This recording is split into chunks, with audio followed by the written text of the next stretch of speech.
You, Harry S. Truman, do solemnly swear. I, Harry S. Truman, do solemnly swear. I, Dwight D. Eisenhower, do solemnly swear. I, John Fitzgerald Kennedy, do solemnly swear. I, Baines Johnson, do solemnly swear. I, Richard Milhouse Nixon, do solemnly swear. I, Gerald R. Ford, do solemnly swear. I, Jimmy Carter, do solemnly swear. I, Ronald Reagan, do solemnly swear. I, George Herbert Walker Bush, do solemnly swear. I, William Jefferson Clinton, do solemnly swear. I, George Walker Bush, do solemnly swear. I, Barack Hussein Obama, do solemnly swear. I, Donald John Trump, do solemnly swear. Joseph Robinette Biden Jr. do solemnly swear. You will faithfully execute the office of President of the United States. That I will faithfully execute the office of the President of the United States and will, to the best of your ability, and will, to the best of my ability, serve, protect, and defend. Serve, protect, and defend. The Constitution of the United States. The Constitution of the United States. So help you God. So help me God. Congratulations, Mr. President.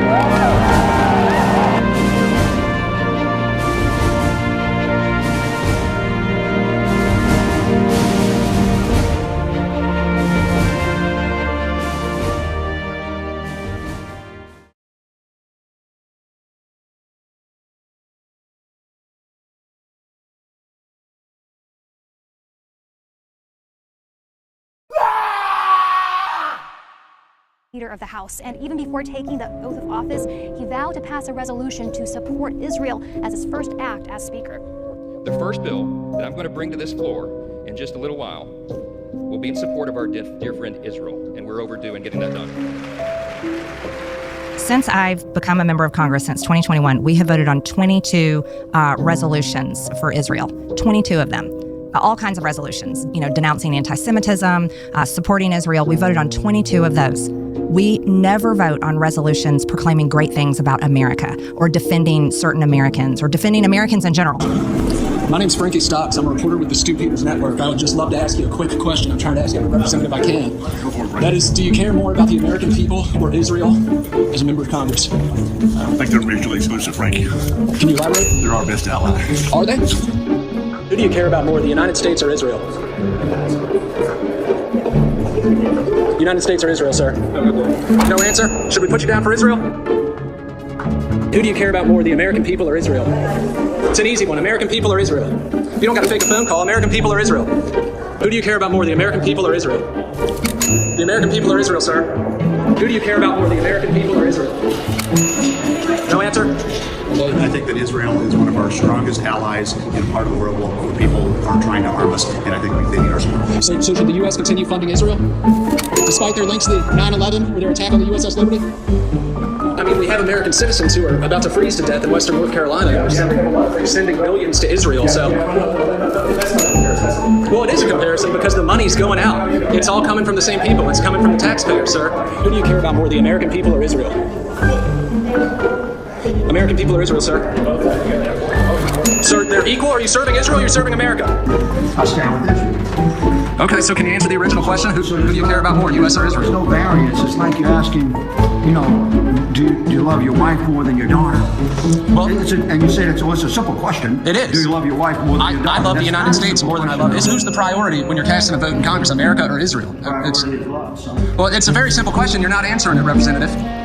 Who do you care about more, the American people or Israel? American people or Israel, sir? Who do you care about more, the American people or Israel? No answer? Who do you care about more, the American people or Israel? American people or Israel, sir? Who do you care about more, the American people or Israel? No answer? Okay, so you vote against the third time that they asked for billions in batteries for Iron Dome. What happens to you next on the floor of the House? So that right after we placed that vote, like I said, I was one of 9. A group of older and long-term members of Congress came hustling up to me and said, "Who do you think you are voting against Iron Dome?" And I said, I mean, I was like, are you kidding me with this? Like, it was a little bit like, because it was like the bully group on the playground, right? And I was like, are you kidding me with this? And I had, members of Congress sitting next to me, and I was kind of laughing. And I said, I know you're emotional right now. And I will tell you, like, I was forgiving because they were very threatening to me, but they were being emotional because it was known that this was their one issue. Like, this is the only issue that they cared about in life or in their district, right? Is protecting Israel. So I was trying to be empathetic to that and explained the process I just explained. I talked to everybody. I talked, my district is very clear to me. They would like me to vote against this, and I did, and explained the process. And they said, well, guess what? You just lost all of your support on the North Shore, meaning, and what that equates to is that anybody that is very far to the right, pro-Israel. And so they threatened my fundraising right on the House floor, which is an ethics violation, by the way. I chose not to put a complaint in because it was an emotional day, and I didn't want to be incredibly unkind, but it was wrong. So they threatened your money, and did they actually get people to stop contributing to you? Yeah, they were very effective. I mean, kudos to them. They were highly effective. I immediately started losing campaign money. Now, on one hand, I was okay with that because if you were only supporting me because you thought that I was far to the right on pro-Israel, I don't want your money, right? Like, I was very clear on that, and I didn't even feel badly about that. But the fact that they could threaten me and hold that is, again, we should get money out of politics. Then people can't use this lever, and guess what? Then everybody just votes their district and not their donors. And that's what the moral of the story is that this group only believes in their donors and only votes the way their donors want to, which are these folks that are far to the right on the Israel-Palestine issue. And I voted my district, and that's what we need more of, folks that actually will vote their district and not their donors. A strong guy with a very strong past. Well, his strong past is murdering American soldiers, fighting and killing American soldiers in Mosul and Ramadi during Iraq War II. Sanctions against him? Because that's what Israel wants, because Israel hates the Shiites more, and the Alawites were friends with the Shiites. And so they don't mind the bin Ladenites, even though the bin Ladenites targeted us over Israel's crimes. They've never given Israel a problem directly. And in fact, one of the Israeli intelligence or military officials admitted to the press when he was asked, why do you guys give aid and comfort to al-Qaeda in the war? You give them medical treatment and all these things. And he said, well, it's the humanitarian thing to do. And they said, well, do you give that same kind of support to Hezbollah when they're injured on the battlefield? And he goes, well, of course not. They're our enemies. And the reporter says, yeah, but al-Qaeda attacked the United States. He says, yeah. Well, what's that got to do with us? So they're worried about their national interests, and our country's somehow worried about their national interests instead of ours. So why? What he promised us was we would put America first. And I think there are still voices in this administration. You've still got J.D. Vance. You've still got Tulsi Gabbard. You still, RFK Jr. You still got calmer heads that could prevail. They were not persuasive in this case, clearly. Well, somebody was persuasive. AIPAC is very persuasive. For instance, the Israeli lobby in Congress. If you look at my colleagues' feeds now, they all look the same. They're all tweeting the same message, that we've got to support Israel and we've got to do this.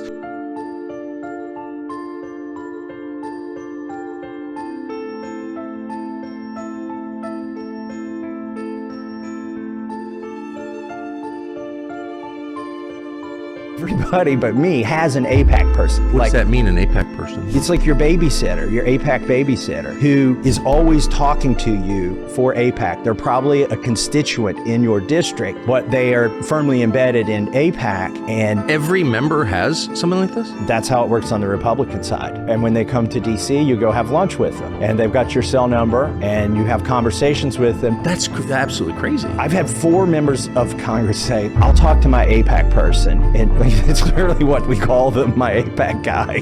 I'll talk to my AIPAC guy and see if I can get him to dial those ads back. Why have I never heard this before? Why would they want to tell their constituents that they've basically got a buddy system with somebody who's representing a foreign country? It doesn't benefit the congressman for people to know that, so they're not going to tell you that.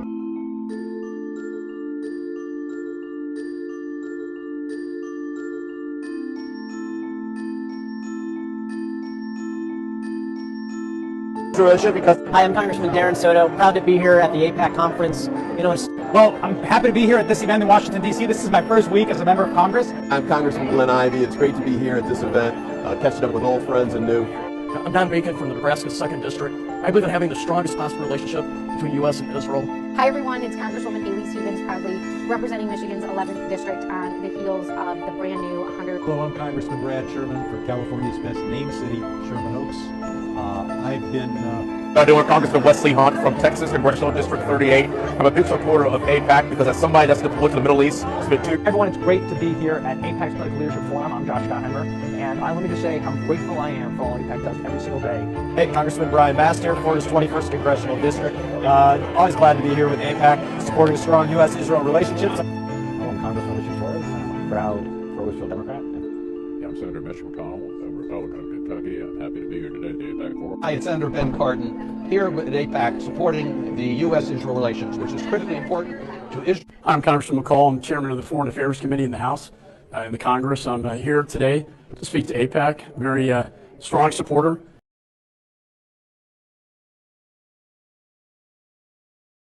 So I've never taken money from the Israel lobby. Have you?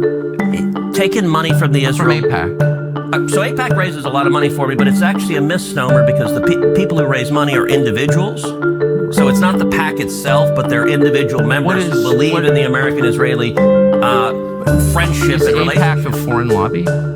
No, it's an American lobby. It's the AIPAC stands for the America-Israeli Political Action. What does it lobby for?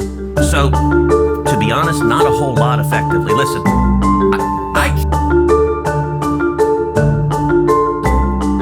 I came into Congress 13 years ago with the stated intention of being the leading defender of Israel in the United States Senate. Right. I've worked every day to do that.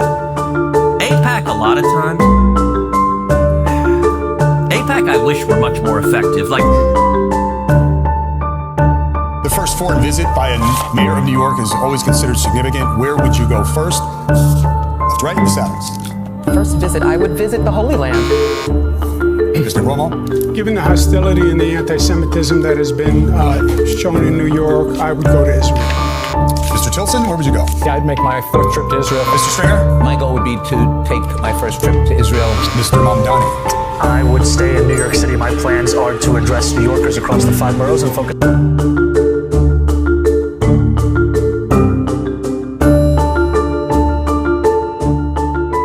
What cause is dear to your heart? Cause is dear to my Israel, defense of Israel. What cause is dear to your heart?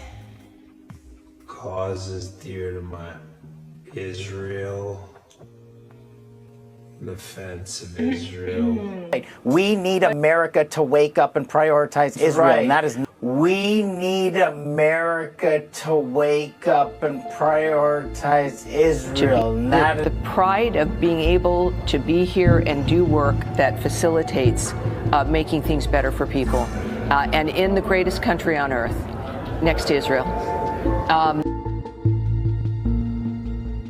And in the greatest country on earth, next to Israel.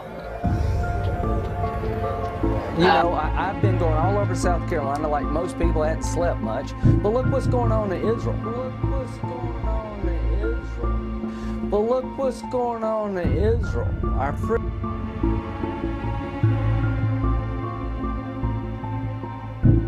So this chart is to open the eyes of Americans who are still blind to what is happening right in front of us and has been happening for decades. Our politicians, our presidents, are elected to improve the lives of Americans here in the United States. But they are sending our money and our tax dollars to Israel to improve their lives. I want you to look at this carefully. While we do not have enough disaster relief funds, while Americans are struggling to pay medical bills and their college tuition, while we have a homelessness crisis, our money is being sent to Israel. And if you're asking yourself why, there is one reason, and that is because of the Israeli lobby. They are lining the pockets of our presidents, of our politicians, so that they care more about Israel than the people in their own country. This $175 billion that's been given to Israel is a very, very low estimate. So if you are complaining about the quality of your life in this country, you need to speak up. Because our money funding a genocide is bad enough. But if you can't speak up for that, at least speak up for the fact that our money should stay here. And if our money stays here in this country, the genocide will end as well.